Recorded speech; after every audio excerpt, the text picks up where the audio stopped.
Hello and welcome to a new episode of the Yarnflakes Podcast. My name is Audrey. I am a knitwear designer from the southwest of France, and this is a podcast all about my fiber art creations.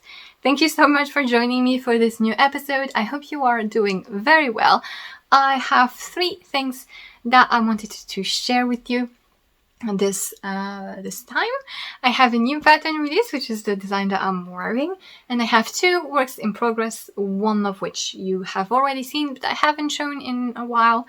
It's a progress on a summer top, and the other one is a brand new design that I'm working on. So yeah, I am going to start right away. It is a bit hot today. The summer has started. It's a bit gloomy, but it's just quite a heavy weather, so I might be out of breath easily. I had to close the window because dogs were barking, and yeah, I am going to start with the podcast. You can find timestamps to all the sections of the podcast in the description down below. So if you want to skip anything, you have the timer with which each section starts. So you can have a look at that. I also put links to everything that I talk about, patterns and yarns that I am using, and also links to my social media and my patterns for sale on Ravelry, Payhip and Lovecrafts, which is the shops that I use for my own designs. So yes, I am going to start with a new design release that I just published on Ravelry, Payhip and Lovecraft, if it works, because it has some issues at the moment. But yes, it is a top that you have seen me work on quite often.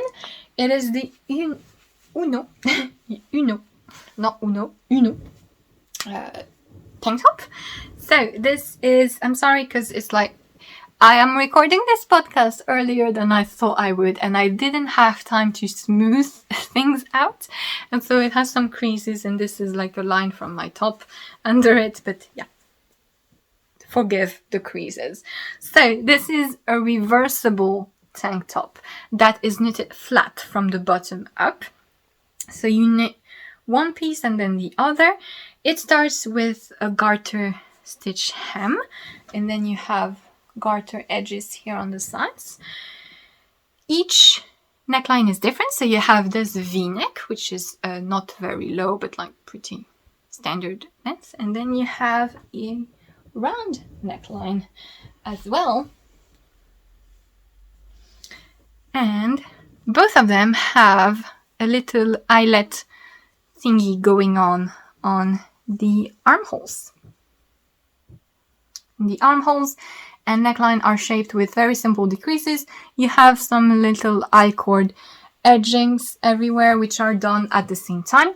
So basically, the only thing you need to do to finish the top is join the shoulders together with 3 needle bind off and make the seam here at the side. So it's a very short seam, okay? Don't panic. In the pattern, I send you a link to a mattress stitch tutorial, so you can see. Basically, you have a slipped stitch edge here on the side, which makes it super easy to seam together. It's really not an issue, and as you can see, I left a rather long split hem for me because I will wear this top over dresses or blouses, and so I kind of like to have a flingy thing, especially because it accommodates my body shape, which is very pear-shaped, and I usually like this. So I made mine in 2 colors because I liked the reversible aspect of it, and yes, so I'm going to flip it to the other side so you can see how it looks. I'm stepping aside because the top that I'm wearing has a very low cleavage, and yeah. So this is how it looks with the round neck on. So this is mostly the side I will be wearing it because I tend to prefer round necks, and that's how the V looks from the back. You can see the lace here. So this is a very simple pattern. It's very beginner friendly. And yes, basically I usually like to do a very basic garment pattern once a year. Usually it works well with summer garments because they're shorter and easier.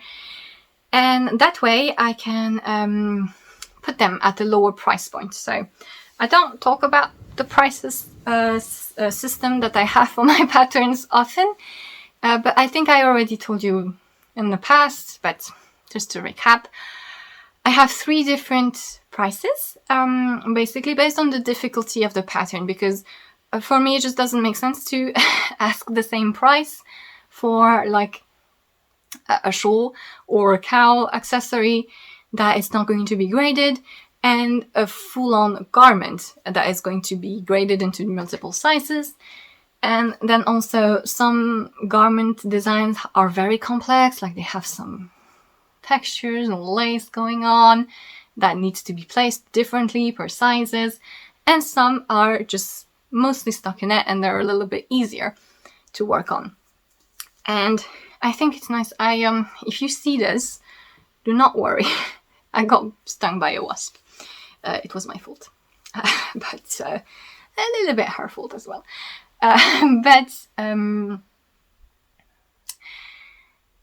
Yes, it makes for patterns that are a little bit more accessible, and I think it's nice from time to time to have a very beginner-friendly pattern, because usually when you're a beginner and you're just starting out and you want to discover maybe independent designs, or if you have never seen one of my patterns, it can be a nice thing to have a more affordable garment design.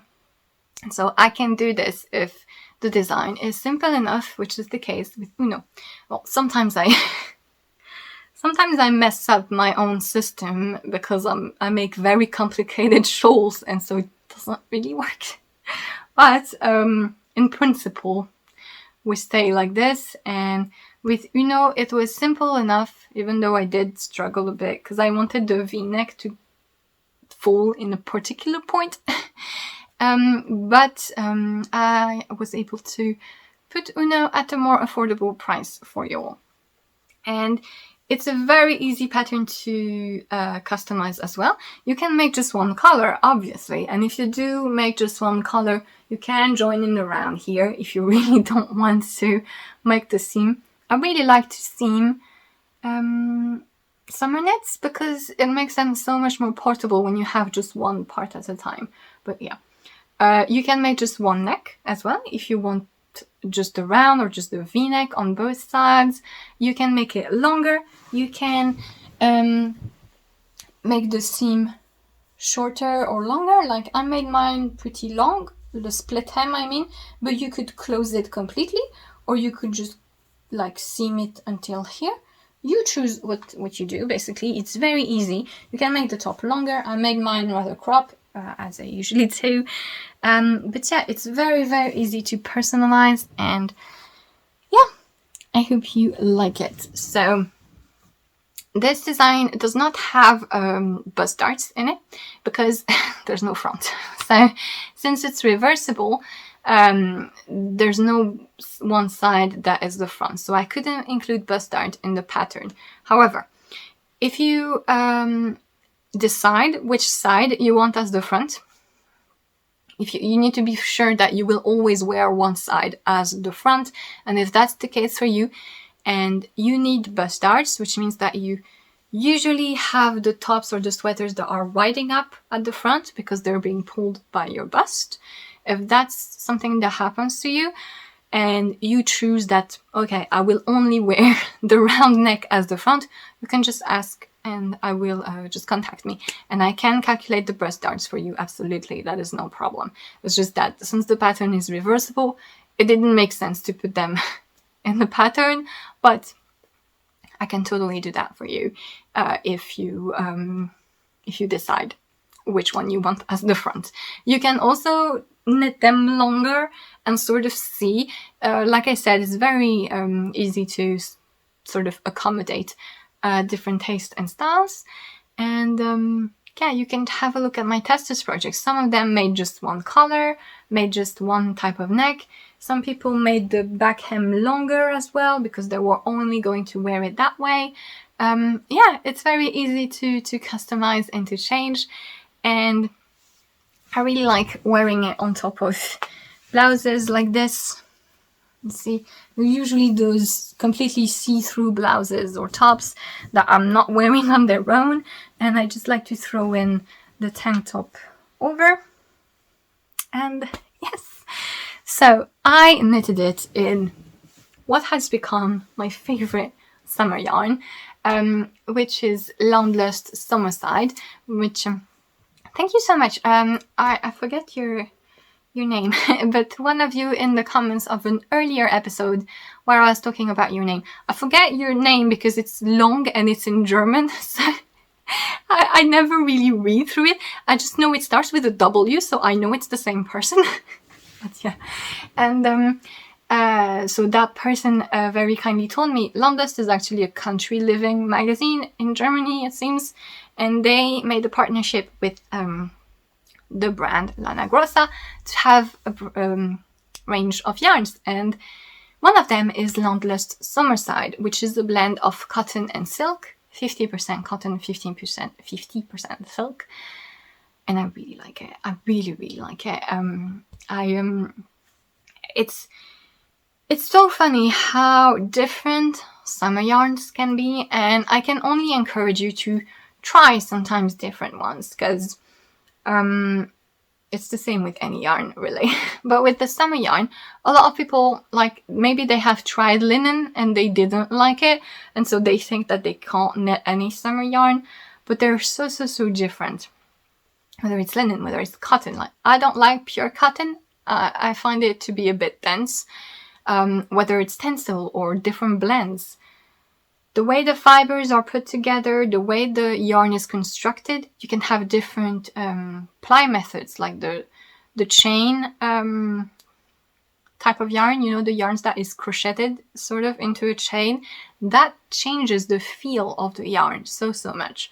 So you can have so many different types of knitting experience and result in the fabric. So I highly encourage you, if you're curious and if you do want to maybe find your summer yarn, just try different ones, because they're really total opposites. Like, this one is really nice because it was super pleasant to knit.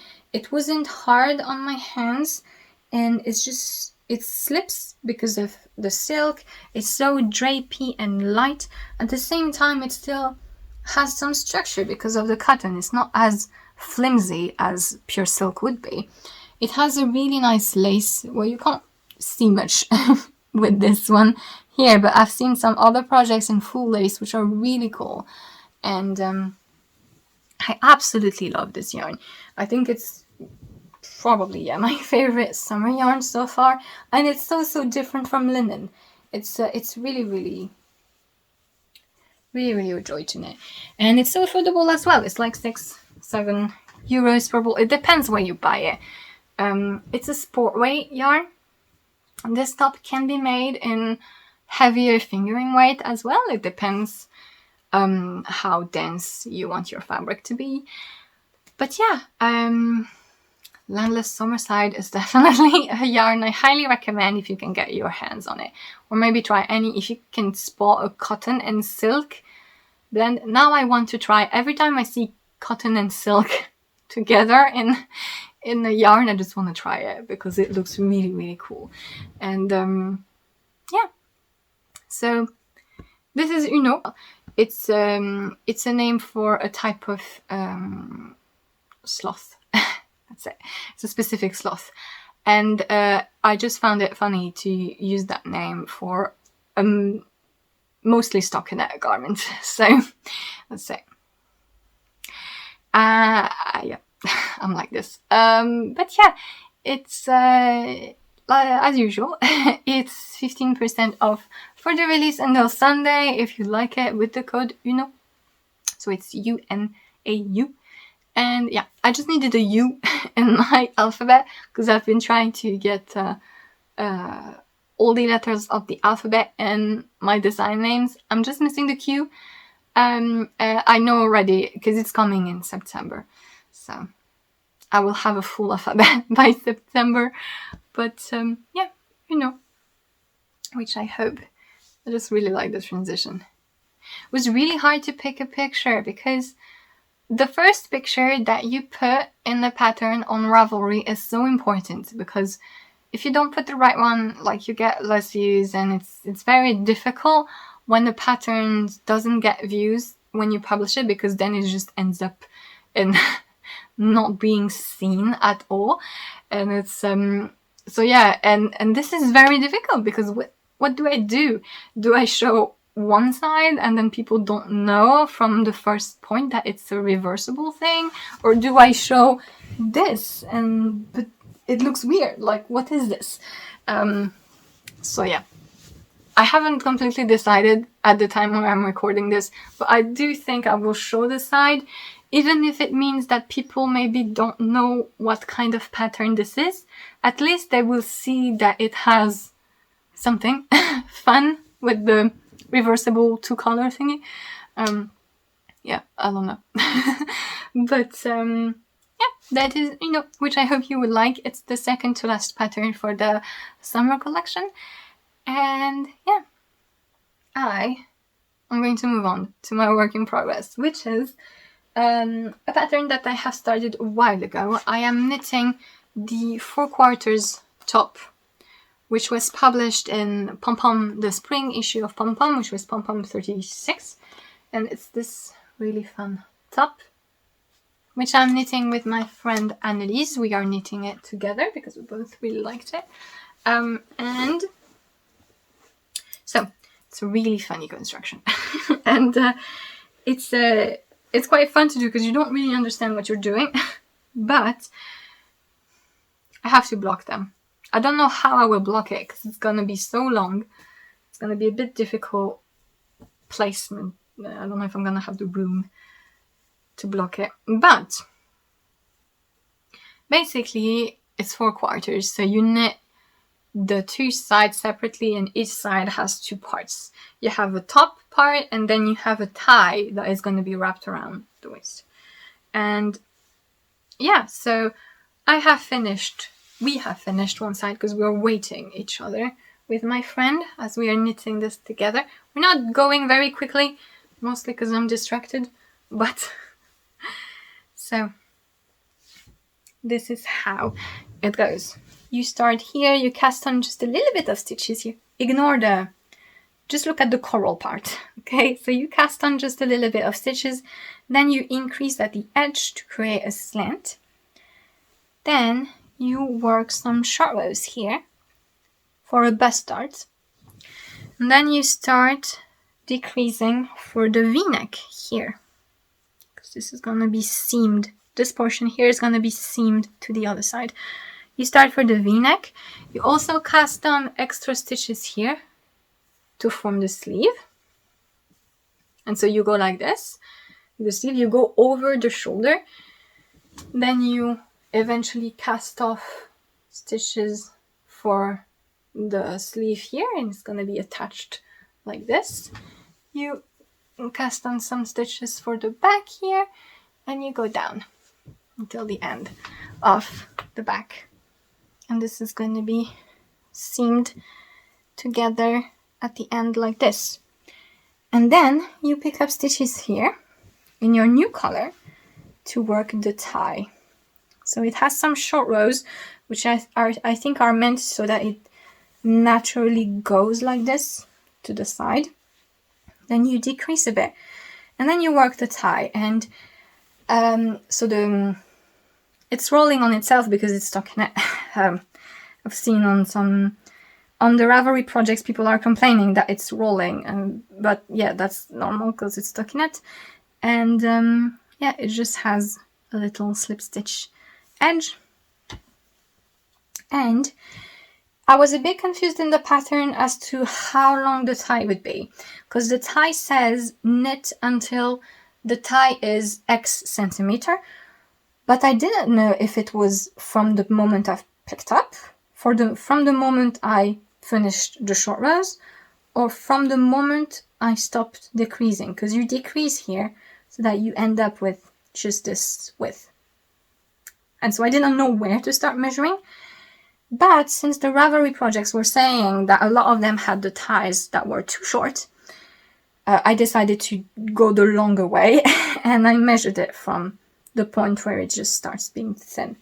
And so this way, I'm going to be able to wrap it around me, because some people only could wrap it on the front here like this, but I want it to go to the back so that it can also cover the back a bit, because the back is very short if not.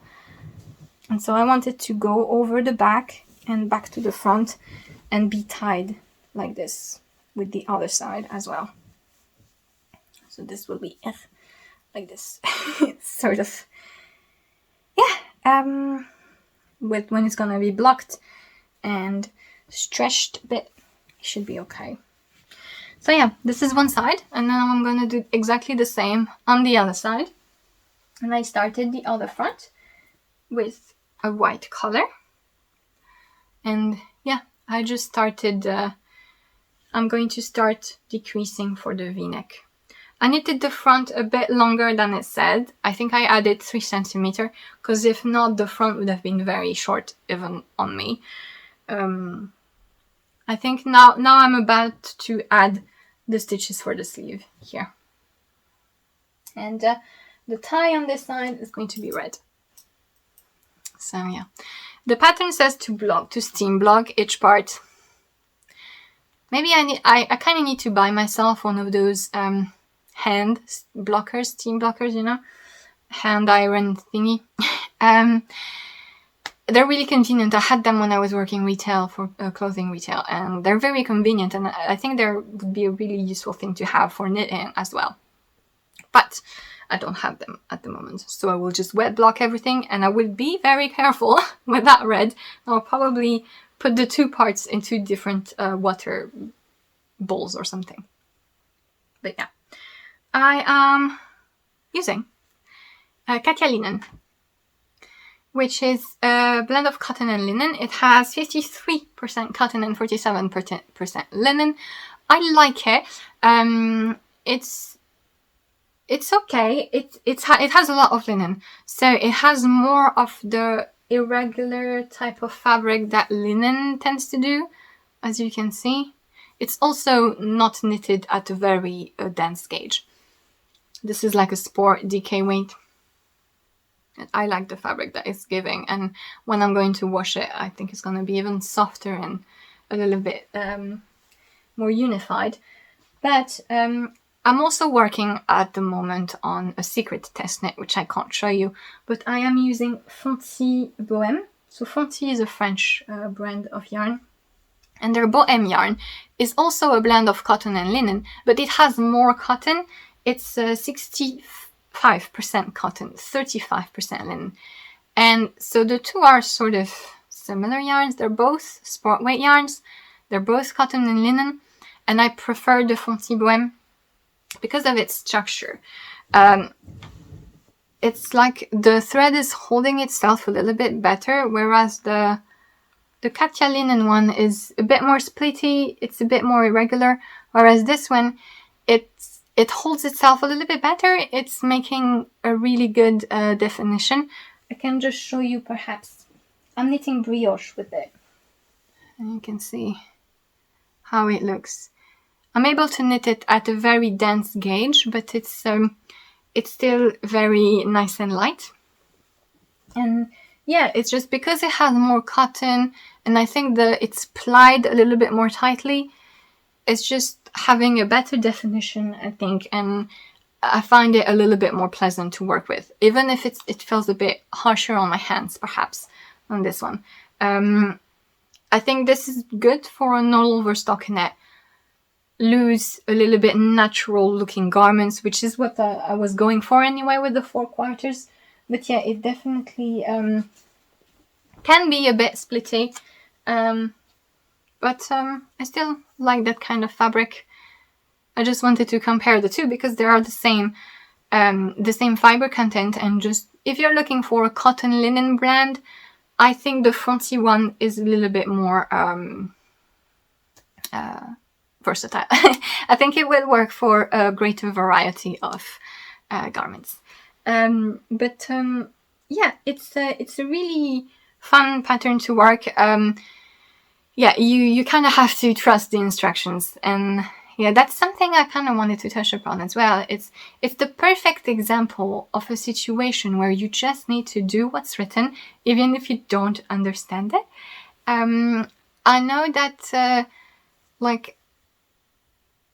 it's rare, but whenever I have someone that has a question on my instructions and that they don't understand the instructions, usually it's because it's someone who maybe is more used to older pattern writing systems, or maybe more Scandinavian, I don't know, and where they're describing what you have to do, right? So a pattern would say, imagine a raglan sweater, and the pattern would say, increase every other row, 2 stitches on the front, 2 stitches on the sleeves, 2 stitches.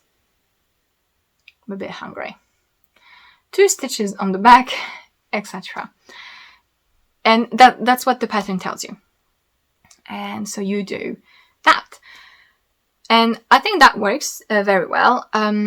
However, I tend to prefer a way that is more mechanical in terms of instructions, because if you have to do something that is more complicated, for example, if you have to do a V-neck and the increase rate is different, if you have to place a motif somewhere, this type of abstract explanation can become very complicated. Like, it would be like, increase every other row, 2 stitches on the front, on the sleeves and on the back, then once every 4th row, 1 stitches on each front edge, then place the motif and follow it on this in the middle of the sleeve, and you don't really know what they mean. That's basically what I mean, is that if you explain in an abstract manner what you're going to do, if you start doing things that are a little bit more complicated, or that require specific placement, sometimes phrasing this description is going to be very difficult, and it can be a little bit more confusing. Whereas if you just say you do this like this, and for example, for a raglan, you would say knit to the raglan, increase 1, knit to the other raglan, increase 1, etc., etc. This allows you to make no mistakes, because you just do what's written and you don't have to interpret. That's not a word in English, is it? You don't have to interpretate. Just missing a few syllables. You don't have to interpret it. You don't have to guess and understand it and conceptualize it. And I think it's very interesting to have a balance and do both, which is what I usually try to do in my patterns. I try to have a brief explanation of what you're about to do, and then actually give you the instructions. And because, and even that, sometimes it can confuse certain people sometimes, because people are going to read the description and then they don't understand that this is just a description, but you're actually going to get the precise instructions later. I don't think there's a perfect way of doing it, but I personally prefer to just have mechanical instructions that you need to execute. You just need to do what's written, even if you don't understand really the concept and you don't visualize it abstractly. Because if you start doing different types of shaping, if you start incorporating certain techniques in it, sometimes they might be really confusing to explain in words, and they're just creating more problems and more confusions.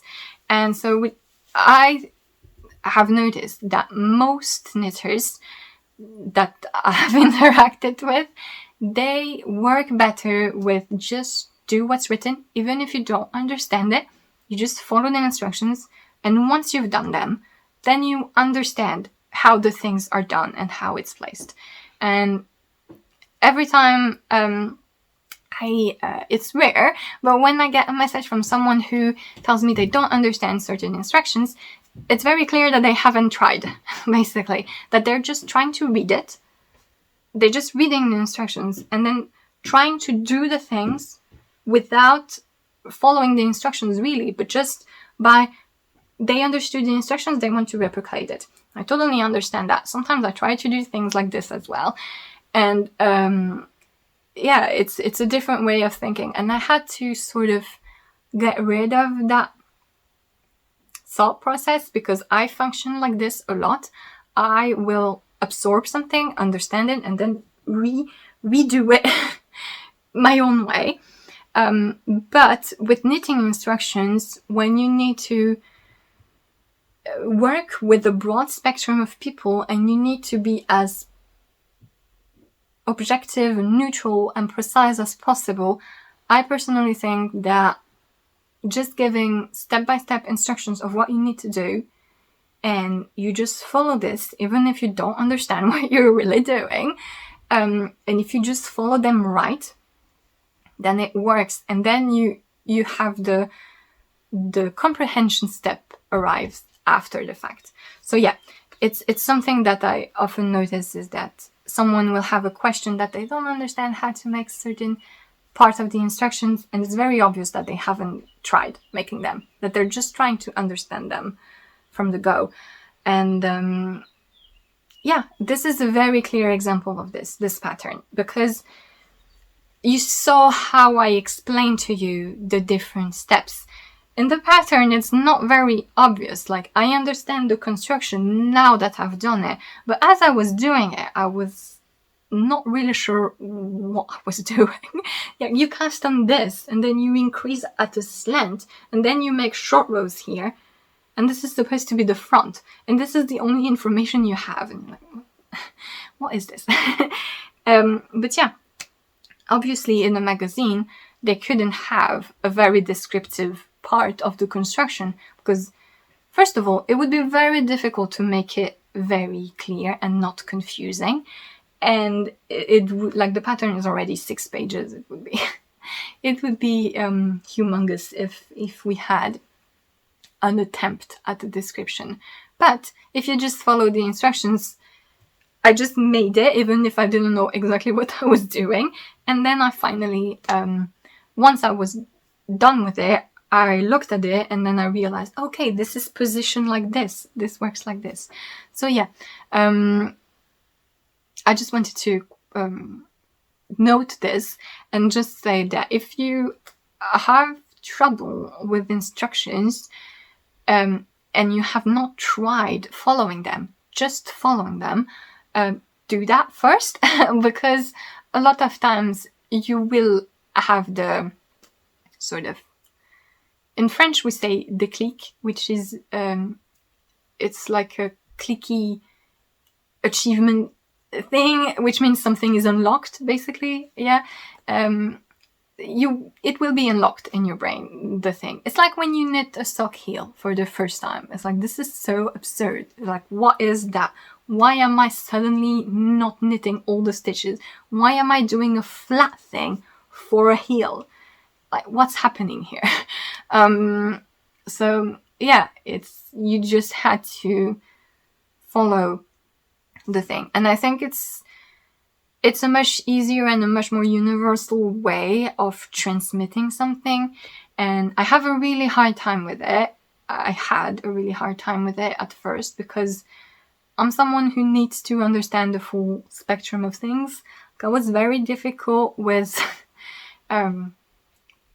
teachers at school, etc., because I needed to understand the whole thing. Like, when math started getting a little bit more abstract, I needed the whole explanation of it, because you can't explain to me just bit by bit and tell me to execute something, a formula, if I don't understand what it's for and why it works like this. And a lot of times when you learn things, especially in science, a little bit in grammar as well. I don't know if it's sort of the same in English, because I haven't learned English as an English native person. But when you learn the grammar of French, there is a lot of times where when you're at school learning it, they will tell you something that is wrong because they don't want to give you the full explanation of it, because it is, perhaps they consider it's too complicated at that stage of learning. And so they will have you learn a rule that a few years later, they will say, oh, by the way, that is wrong. There is another set of rule that is the contradiction of that first rule. And you're like, damn it, why didn't you explain to me from the start the whole spectrum of things?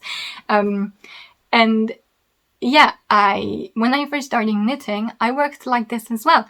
I was conceptualizing things. I was like, okay, I need to make a glove, so I need to make tubes of things, and I was making up my own shapes and things. But when I started following patterns, I realized that this didn't really work. I needed something a little bit more, really like mechanical, like put your brain away and just do the thing, and then you will understand. And yeah, so I had to switch my way of thinking, and this was a very good project to be reminded of that fact. So yes, I also wanted to talk a little bit about the yarn, because I have used quite a few yarns from Katya now. Katya is a Spanish brand of yarn, and I really like the yarns. They have a really nice and very complex and wide range of natural yarns, and I wanted to touch about it a little bit because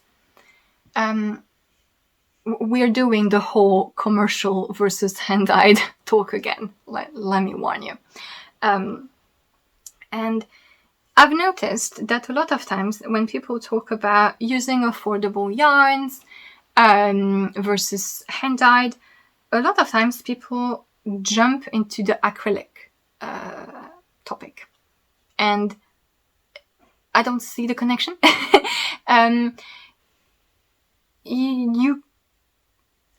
How can I start my way of thought? I feel like a lot of times when people say you don't have to use really fancy hand-dyed yarns, sometimes it's not appropriate for the project. For example, for the 4/4 top, I don't think I could have used a hand-dyed yarn. There are some dyers now that are starting to carry some more summery plant fibers, which is really fun. But there are not a lot. They're not as varied. And when you need a very specific type of yarn, sometimes you don't find it in the hand-dyed realm because, well, it's normal. If you're an indie dyer, you're not gonna get a base that is very niche and that is not gonna sell well. So yeah, the variety of the type of yarns that you find, there are some that are amazing. More and more non-superwash fibers, more and more breed-specific yarns, which is amazing, and I love it. But it's not as deep as commercial brands, and that's just normal because they don't work on the same with the same ease in developing weird blends of fibers and just throwing it away. I mean, if Katya starts a really weird blend of fibers and ply construction thing, and they start a production for it and they make the range of yarn and it flops and it doesn't sell and it's just like, okay, whatever. It's not gonna kill Katya, alright? But if an indie dyer invests a ton of money in a very specific type of yarn and it's too specific and people don't buy it, well, it's a huge loss. It's very difficult, which is why, yeah, sometimes you don't find what you need in a hand-dyed yarn, and it's just sometimes it's not the most appropriate thing, and it's not what you want, and it's not what you can afford. So yeah, but often when you talk about that thing, using commercial yarn, using more affordable yarn, people instantly assume that you're talking about acrylic. No. Commercial affordable yarn doesn't mean acrylic. Nothing wrong with acrylic. I mean, I don't personally like wearing acrylic, so I would use it for more like blankets and things. Well, it's not something I tend to go to, because even the blanket I've been knitting for a year. It's wool, yeah, it's not a fiber I personally like, and that's all. But it definitely has its uses, and I mean, people using acrylic versus people using Australian merino that comes from whatever animals, or yarns that has traveled around the world to be produced there and there. It's like, it doesn't really matter that it's a natural fiber, or if you use viscose. Viscose is a natural fiber. It's not really great ecologically speaking. So, the ecological talk about acrylic is important, I think, but it also needs to be to each their own set of what they're doing in terms of being ecologically friendly, and if they have acrylic in their stash, and if it's what works best for them in terms of durability and ease of wash and wear, then that's great. But acrylic is not an equivalent for commercial cheap stuff. On the contrary, sometimes acrylic is more expensive. Like, there is some French major yarn brand, which is Fildar, and I find their yarns very expensive, and most of them are acrylic, either fully acrylic or they have a part of acrylic in them. I find them a bit too expensive for what they are, to be honest, and yeah, they're acrylic, and they're more expensive than natural fibers, either in that same brand or in other brands. We live in a world where Holstgarn exists, and Holstgarn, if you don't know, is a Danish brand of wool. It's rustic wool, yes, but it's like €2 a ball. Like, what are you going to do? You can make a sweater plus size sweater for like $20. What bucks? I'm like an American now. €20, dollars, like around that range. It's incredible, and it's wool. It's pure wool, and it's a good one, and it's non-superwash. And yeah, it's not, because it's a natural fibers doesn't mean it's going to be very expensive. That's what I'm trying to say. And I wish people wouldn't make the connection between cheap and acrylic. No, like, it can be affordable.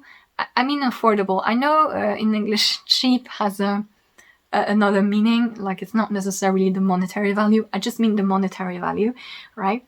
It's not because it's affordable that it's not a natural fibers. And you have a lot of really nice brands, commercial brands, that make natural fibers, like Katja, like Filcolana, like all the range of UK-based, the Shetland wools and etc. You have Fontide, which is a French-made yarn. I don't know if it's accessible elsewhere, maybe. But yeah, you have an array of brands that work commercially so that their yarns are a little bit affordable, and they still use natural fibers. So yeah, basically what I mean is that use what you want, but don't stop making the immediate connection that if it's affordable, it has to be acrylic. That's not the case. Yeah, if you have access to the Katja brand, for example, they have a range of natural fibers, including a really good summer selection. They're a Spanish brand, so it is hot in Spain. And so yeah, they have a really nice array of natural fibers, including summery ones. And they're rather affordable, so that's an option as well. You have so many options. You have fancy hand-dyed, fancy natural fibers that are affordable, and acrylic and other types of industrialized fibers.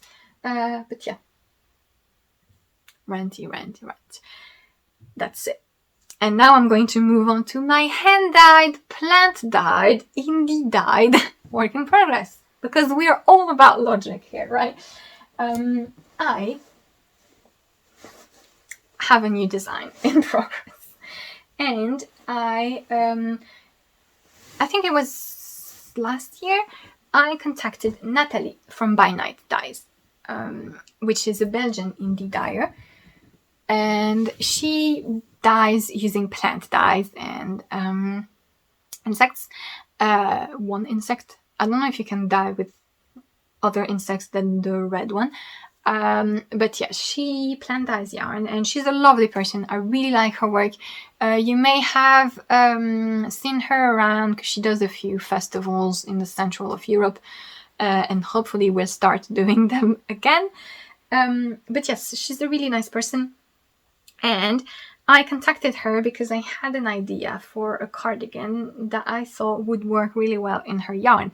And Natalie is someone who really likes open front cardigans, and she loves with like short type of colors. She loves textures, she loves lace, and so I kind of wanted to make a design inspired by that, inspired by her style and what she liked. I don't know if it's something that she would really like, but what I mean is that it's what her style inspired me.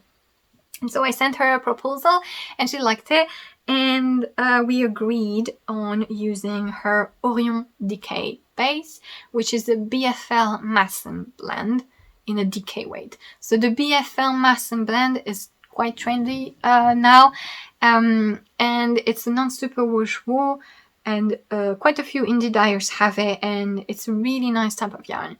It has mostly BFL, which gives it drape and shine and lightness and etc. It's really nice.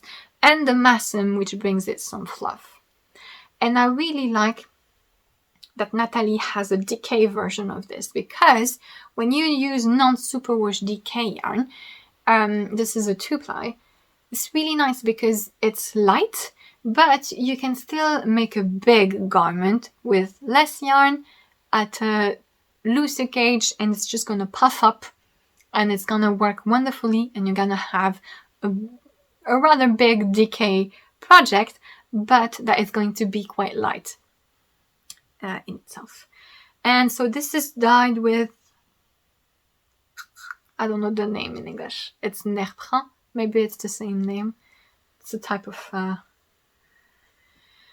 it gives like this green. It's not the right color. This is very difficult color to get on camera. It's a bit more green than this. She actually told me it was a mistake batch, because you know it's plant dyeing, so you have to infuse the dye, the pigment. It's a very long process that gives surprises every time. And this, she said it's a mistake. I'm like, okay, because it's a bit lighter than what it usually gives, but it's still like an almondy yellowy green, which makes me look quite sick. It's okay, actually. It's alright. But I really liked that color, and I don't know, it was different and fun, and I wanted to make a cardigan that had a nice cocoon, comfortable, easy shape, so drop shoulder, because I love drop shoulders. I've been making a lot of drop shoulders. I love that shape, and I've been perfecting it, and I've really improved grinding them, and yeah, I'm quite happy with how things is going, and hopefully I will be able to grade this as easily, even though I don't think so, because it's asymmetrical. Of course, good idea, Audrey. So yeah, this is the back, look at it. So you start with one shoulder. So the most of the cardigan is going to be in moss stitch, right? Because I love moss stitch. So you start with one shoulder and you shape it using short rows. And the way the short rows end is you need to make some decreases so that the moss stitch doesn't get messed up. So it's implemented in the shoulder shaping. But yeah, shoulder with the texture panel, and here is the texture in question. So you have 3 different types of texture. You have this here, which is just a double left-leaning decreases, basically. Then you have this main thing here, which is like twisted stitch cables over fake eyelets thing, which are really fun. And then you have these medallion things with the bubbles in the center of them. And I really like how it looks in this yarn. You see, like I said, it's like all fuzzy, but at the same time you really see the texture. It's really interesting give. And yes, so this will be on the left side. And so you knit the back until the armhole, and then you pick up the shoulders. And so I started with this one, but in the pattern you will start with this one because I had to do the shaping accordingly, because the thing is you have different gauges, obviously.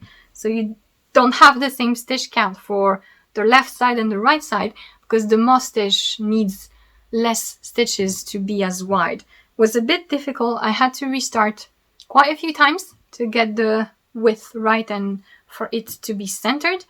But yeah, you pick up the shoulder at the front, you shape it as well with short rows, and then you slowly increase here at the front, and you do the same on the other side with the texture motif on the left side. And so they reverse in the shoulder. Basically, you can see they're mirrored. On the back, they're gonna go this way, and on the front, they're gonna go the other way. So yeah. And so, as you can see, I've done quite a lot. I'm having a hard time stopping because it's quite fun to work the texture. You join the two fronts and the back, and you work the entire body together. And I've added a fake seam with twisted stitches here, which will be here at the side, and it will continue under the sleeve normally. And yes, so I can slip it on to show you a bit, even if it's crunched on the needle.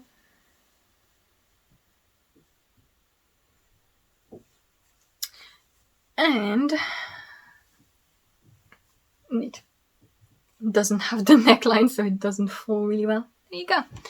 So yeah, I will then, please don't lose stitches, thanks.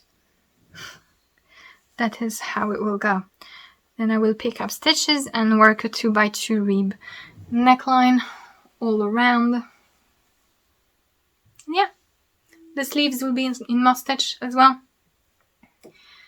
And yeah, this is how this cardigan is going so far, and I really like it. I'm having lots of fun. And yeah, it will be released at the end of August, because yeah, it's going to be the autumn is coming garment, so to say, to plan for it and to relish in the rustic, woolly, decay texturedness of it. So yes, this is my current design work in progress, and I'm really happy with it. And yeah, I hope I'm going to be able to grade it without too much trouble. It should be alright, because the thing is with drop shoulders, like I said, I've improved a lot grading it over the time because I've done so many of them. And basically I won't have to change the texture panel a lot, because basically the shoulder drop across sizes, it doesn't change a ton. I have fluff everywhere. It doesn't change a ton, basically. It's not because you have a larger bust that you have a proportionally larger shoulder. So you don't need the thing to drop as big. So the shoulder panel should be relatively similar across sizes. So it should be okay to grade. And I will be able to accommodate for bust darts as well, but not in the bust position.